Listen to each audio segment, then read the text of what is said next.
Hello students, today we will continue our chapter number 5, the fundamental unit of life, class 9 science.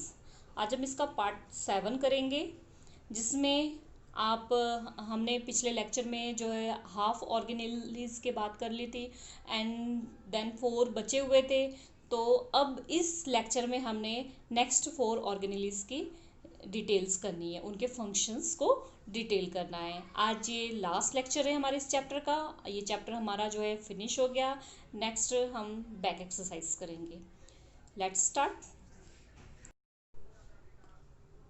आज का हमारा organelles है fourth, mitochondria. बहुत ही important है mitochondria. पहले हम देख लेते हैं इसकी शेप कैसी होती है। जैसे कि आप फिगर में देख रहे हो, माइटोकॉन्ड्रिया का डायग्राम है।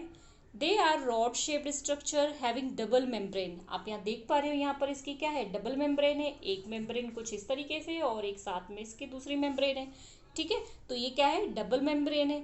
Its outer membrane is porous. जो इसकी आउटर मेम्ब्रेन होती है वो पोरस होती है। क्यों? ताकि वो बाहर का कोई भी मटेरियल अंदर आ सके। ठीक है। Its inner membrane is folded and form the cristae. ठीक है, जो इसकी इनर मेम्ब्रेन होती है वो फोल्डेड होती है। जैसे कि आप यहाँ देख पा रहे हो, ये फोल्डेड है। ठीक है, तो उसे क्या बोलते हैं, cristae. And they contain small body called the oxysome. और जो इसके अंदर बॉडीज, स्मॉल बॉडीज कंटेन है, यहाँ पर आप देख पा रहे हो छोटे छोटे से स्मॉल बॉडीज कंटेन है, इसको बोलते हैं ऑक्सीसोम। तो ये हमारा माइटोकॉन्ड्रिया की फिगर है, आप देख पा रहे हो। ठीक है, इसमें क्या है, डीएनए है, राइबोसोम्स है, ठीक है, क्रिस्टी है। और उसके बाद माइटोकॉन्ड्रिया की 2 लेयर है, इनर लेयर है और आउटर लेयर है। ठीक है, मतलब इनर मेम्ब्रेन और आउटर मेम्ब्रेन है। अब इसका हम देखते हैं। It has a cavity that is filled with the matrix. इसके अंदर एक कैविटी जो है मैट्रिक्स फिल्ड होती है, मतलब एक लिक्विड होता है मैट्रिक्स का। उसके अंदर कंटेन होता है डीएनए और राइबोसोम। ठीक है, अब हम कह सकते हैं जेनेटिक मटेरियल जो है माइटोकॉन्ड्रिया में भी जेनेटिक मटेरियल होता है। हमने आगे जो है पीछे देखा था, राइबोसोम में जेनेटिक मटेरियल होता है, चाहे वो डीएनए हो चाहे आरएनए हो। इसमें डीएनए भी क्या होता है, जेनेटिक मटेरियल होता है, डीऑक्सीराइबोन्यूक्लिक एसिड। ठीक है, तो ये माइटोकॉन्ड्रिया में भी पाया जाता है। तो हम कह सकते हैं जेनेटिक मटेरियल माइटोकॉन्ड्रिया में भी पाया जाता है। Its function is to produce energy in the form of ATP. इसका काम क्या होता है, एनर्जी को प्रोड्यूस करना एटीपी के रूप में। एटीपी की full form adenosine try phosphate. मतलब जो एनर्जी है, जैसे कि कोई फूड हम खाना खाते हैं हमें एनर्जी मिलती है, इसी तरीके से ये भी एनर्जी प्रोड्यूस करते हैं। और उस किस रूप में प्रोड्यूस करते हैं, एटीपी के रूप में। और इसकी फुल फॉर्म क्या है, adenosine triphosphate. And is also designated as called as powerhouse of cell due to production of energy. इसी के कारण जो ये काम करता है, जो माइटोकॉन्ड्रिया है वो एनर्जी प्रोड्यूस करता है एटीपी के रूप में। इसी कारण से इसे क्या कहते हैं, पावर हाउस ऑफ सेल कहते हैं। ठीक है, ये भी कई बार आपसे क्वेश्चन पूछा जा सकता है कि किस ऑर्गेनेलिज को पावर हाउस ऑफ सेल कहते हैं, या ये भी पूछा जा सकता है कि जो है माइटोकॉन्ड्रिया को powerhouse of the cell क्यों कहते हैं। तो आपको यहाँ पर दोनों रीजन पता लग रहा है। ठीक है, नेक्स्ट है हमारा प्लास्टिड। ठीक है, plastid these are only found in the plant cell. They are of the 3 type. ये 3 टाइप की होती है। अब अभी तक तो जो हमने पढ़ा वो सारे प्लांट सेल में भी होते थे और एनिमल सेल में भी होते, लेकिन प्लास्टिड ऐसा है जो सिर्फ प्लांट सेल में पाया जाता है। ठीक है, तो ये आपको पता होना चाहिए, प्लास्टिड जो है प्लांट सेल में पाया जाता है। कौन कौन से जो प्लास्टिड है वो 3 टाइप के हैं, ल्यूकोप्लास्टिक, क्रोमोप्लास्ट और क्लोरोप्लास्ट।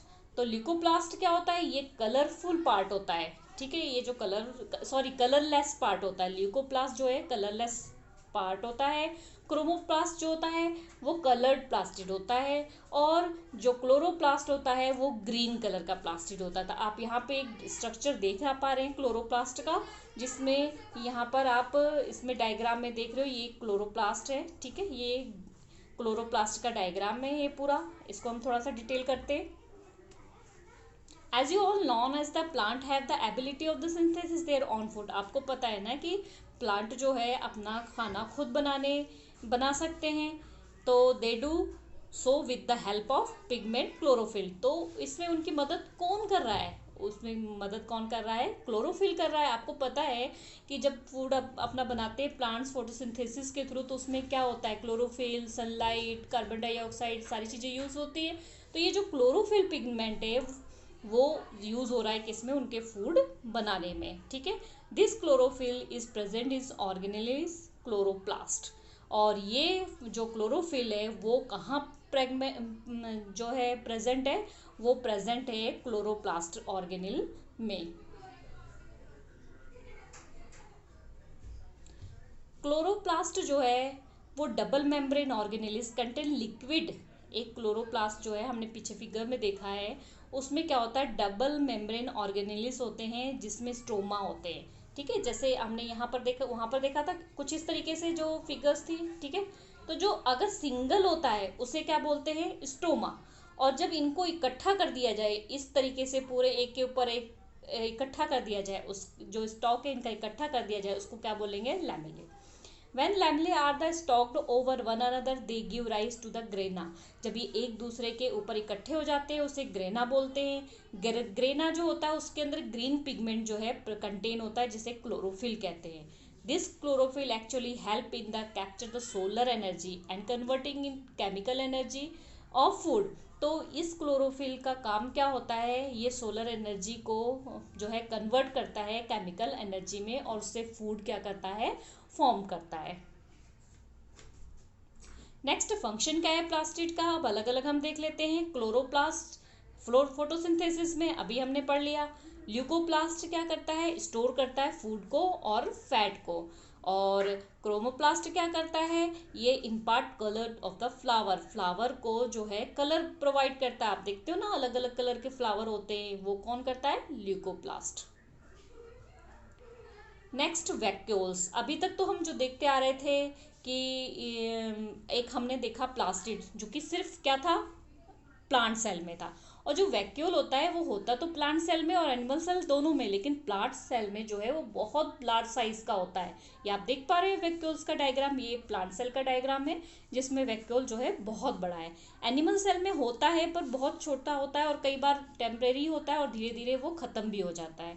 तो हम देखते हैं, they are fluid filled membrane bound space, they are the prominent and large in the plant. In the animal cell they are the either absent of, if the present they are small and temporary। जैसे कि मैंने अभी आपको बताया कि ये जो membrane bound space होता है, यहाँ पर एक मतलब जो प्लांट होता है उसमें लार्ज साइज का होता है, एनिमल में ये छोटे साइज का होता है और कई बार नहीं भी होता है और धीरे धीरे टेम्परेरी होता है, ख़त्म भी हो जाता है। एनिमल सेल जो है, in animal cell it help to storing substance, animal cell में ये स्टोरिंग सब्सटेंस में हेल्प करते हैं। In plant cell vacuole are large and permanent. Plant cell में मैंने अभी बताया था कि लार्ज साइज के होते हैं और परमानेंट रहते हैं। Outer membrane is called as the tonoplast and it filled with fluid called the cell sap. तो क्या होता है, जो इनकी आउटर मेम्ब्रेन होती है वहाँ पे जो लिक्विड होता है, ठीक है, टोनाप्लास्ट, उसे हम क्या बोल सकते हैं, सेल सैप। इसका फंक्शन देखते हैं क्या होता है कि function of vacuole are as follows, it provide the turgidity and rigidity to the cell. ये सेल को टिजिडिटी और रिगिडिटी दोनों ही प्रोवाइड करता है। इट स्टोर सब्सटेंस, एक तरीके से ये हर एक चीज को अपने अंदर स्टोर करता है। It maintain the osmotic pressure of cell, जो सेल में ऑस्मोटिक प्रेशर होता है उसको भी क्या करता है, ये मेंटेन करता है। नेक्स्ट हमारा ऑर्गेनेलिज है centrosome. It is found only the animal cell. अभी तक तो हमने पढ़ा प्लांट या एनिमल सेल दोनों में होते थे या फिर प्लांट सेल में होता है, लेकिन सेंट्रोसोम ऐसा है जो सिर्फ कहाँ होता है, एनिमल सेल में होता है। It consist of two granule called the centrioles. इसमें दो ग्रेन्यूल होते हैं जिसको बोलते हैं centrioles. The function of centriole is to help in spindle formation during the cell division. तो जब सेल डिवीजन होती है, मियोसिस और माइटोसिस की प्रोसेस होती है, वो आपके सिलेबस में नहीं है तो इतना हमें डिटेल नहीं जाना है, सिर्फ हमें थोड़ा सा सेंट्रोसोम के बारे में पढ़ लेना है। जब आप 11th क्लास में जाओगे वहाँ पे आपने बायोलॉजी लोगे तो वहाँ पे आप मियोसिस और माइटोसिस की डिटेल्स पढ़ोगे। अभी हमारे 9th के सिलेबस में इतना डिटेल नहीं है, इसलिए हम अभी नहीं करेंगे उसको, ठीक है। तो ये पता होना चाहिए आपको कि ये जो होता है ये एनिमल सेल में होता है, और इसके अंदर जो है 2 ग्रेन्यूल्स होते हैं, centrioles, and the function of the centrioles किसमें क्या होता है, स्पिंडल फॉर्मेशन में ड्यूरिंग द सेल डिवीजन। मतलब मियोसिस और माइटोसिस की प्रोसेस होती है तो उसमें जो स्पिंडल फॉर्मेशन होती है, आप यहाँ देख रही है ना, तो इस तरीके से स्पिंडल फॉर्मेशन, ठीक है। तो ये स्पिंडल फॉर्मेशन में जो है हेल्प करती है। ओके स्टूडेंट्स, हमारा चैप्टर ख़त्म होता है। थैंक्स फॉर वॉचिंग, और मेरी वीडियो को लाइक ज़रूर करना, चैनल को सब्सक्राइब नहीं किया तो सब्सक्राइब करना, और बेल आइकन को दबाना मत भूलना, ताकि जैसे ही वीडियो अपलोड करूँ आपको उसका नोटिफिकेशन मिल जाए।